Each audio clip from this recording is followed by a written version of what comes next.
Right now, a federal appeals court is hearing oral arguments on a controversial Texas immigration law.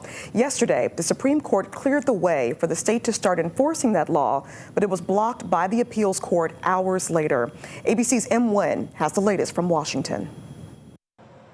The battle over a Texas border law back in court this morning. The U.S. Federal Appeals Court overnight again blocking it from going into effect just hours after the Supreme Court cleared the way for the state to start enforcing it. Today, that same three-judge appeals court hearing oral arguments on the law called SB 4, which would allow local Texas law enforcement, instead of just federal Border Patrol agents, to arrest people they suspect are in the U.S. illegally. I think it's the right policy for the state of Texas. We have to have a secure border. The Biden administration argues the Texas law is an infringement on the federal government's exclusive authority over immigration law, a power grounded in the Constitution and affirmed by the Supreme Court. The law would also allow Texas to deport migrants to Mexico regardless of federal law or nationality. I think it would be fair to interpret it as a law never intended on incarcerating people and a law intended really to deter people.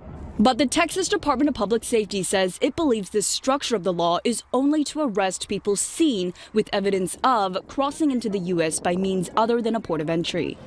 Critics claim it'll promote racial profiling. What we don't want is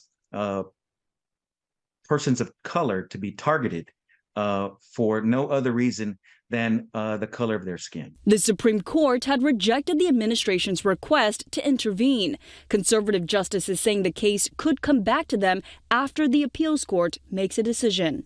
Mexico has condemned the Texas law, with the Ministry of Foreign Affairs vowing not to accept any deportations made by Texas under any circumstances.